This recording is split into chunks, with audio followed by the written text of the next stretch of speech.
Henry, I want you to buy a free pong tuner. I'm giving you $5. Make sure you bring the correct change back. Yes, mama. You know how you just stop and guac at everybody you meet. None of that today. The sun already setting. I need the fish for supper. Yes, mama. Henry didn't like the pushing, shouting, and jostling for position that accompanied buying fish from the fishermen at the jetty. Yet each time his mother sent him to buy fish, he welcomed the opportunity. At the jetty, there were always boat boys hanging out. Their jobs were to help the fishermen drag their canoes onto the beach, carry fuel cans, boat engines, and other fishing equipment into storage, and also to clean the canoes after the day's catch was sold. While waiting for the fishing canoes to come in, Henry loved to loiter where the boat boys sat playing cards or dominoes for money. He drank the incessant cursing, the lewd description of sexual exploits, the loud, intermittent cheating accusations, the occasional flashing of knives in preparation for a fight, the heated cricket and soccer arguments, the passing of the rum bottle. Henry envied the boat boys' carefree and unbridled lifestyle. Something inside him connected well with them. Henry wished his mother allowed him the kind of freedom that Ralph and the boat boys enjoyed. But no, his mother, who worked as a cook at Vieux Fort's crowdless inn, the only hotel or guest house in town, was a strict Seventh Day Adventist, a Seventh-days who, since her husband's death, had become even more strict. Henry was only allowed to leave the house to go to school, to go to church, and to run errands. So besides the playing field, he couldn't go to cinema, he couldn't go to the Roman Catholic church bazaars, he couldn't go to First Communion parties, he couldn't go to children's dances. His mother didn't even celebrate Christmas. From sunset Friday to sunset Saturday, Henry could do nothing but pray, study his Bible lesson, and attend church. Not even his own worldly thoughts he was allowed to have. So the closest Henry came to realizing his sporting ambitions, or even to watching a football or cricket match, was listening to Ralph's or sometimes the boat boys' accounts of what took place.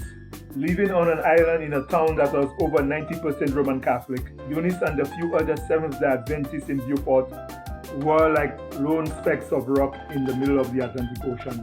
Maybe it was to offset this overwhelming Roman Catholic tide that Eunice was so strict with her son. Right here in her neighborhood, not to mention the wider Vieux Fort, there was much evil to guard him against. Living directly across the street from Eunice was Reggie and Reggie, their daughters Olive and Rita, their sons Ronnie and Edwin. In the eyes of Eunice, this was the most abominable family she had ever come across. Reggie and Reggie, Reggie and his daughters, Reggie and her sons, Reggie and his sons, Reggie and her daughters, and the children and themselves were in constant racket. Their discords sometimes spilled onto the street. Reggie with cutlass running after his sons, Reggie pulling up her dress in the middle of the street, sliding down her panties, bending over, and telling Reggie in no uncertain terms where he could lick her. Henry's impression was that there were two kinds of people living on his street. There were the drunks, the vulgar, the obnoxious, and the unmannerly whose lives spilled onto the street, and who were in the overwhelming majority. And then there were the few respectable people like his mother, the nurse, and the teacher. The more restrictions Henry's mother placed on him, the more he wished he was of a non-respectable family. And the more he was drawn towards them and to what his mother called the world of the boat boys, the world of cricket and football players, the world of steel pan, soca, rocksteady, calypso and Kada's music, the world of Eugene. Yes, Eugene, the man who walked, talked, and behaved just like a woman. The only man Henry knew who was a stallkeeper, one who made a living selling fruits and condiments out of a tree. However much the boat boys intrigued Henry, for reasons that had eluded his mother's comprehension, the man they called Eugene intrigued him more. Eugene, what you went for carnival? Hey, girl, if I tell you, this year I jumping in no carnival, I go be making my little money and watching the proof back and along the road. You saying that now? I bet you, come Carnival Day, you'll be the first one jumping behind the bun. Oh, don't say that, I'd my staying in.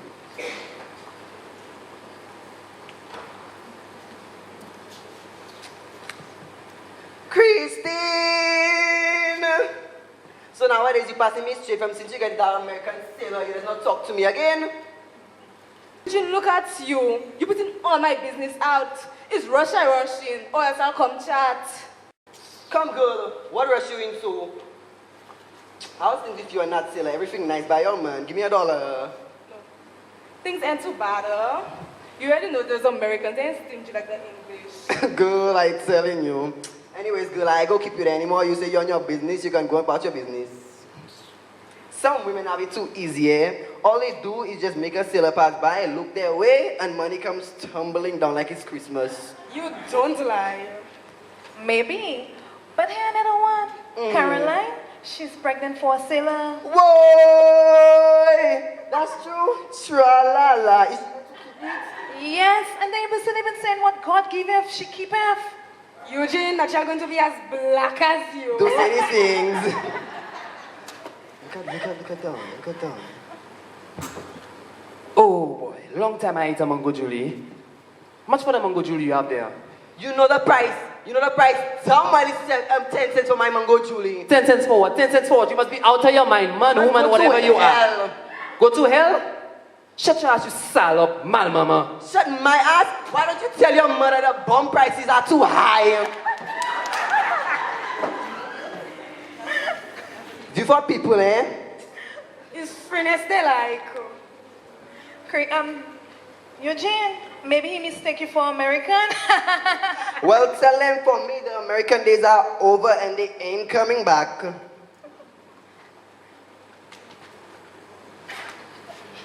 Sanders! What you watching at? I am watching nowhere. What I drinking? Go about your mother business. You know I'm always want to beat you already. Hey, Eugene, the boy likes you. He said nice job like you there. Yeah, of course. Come here.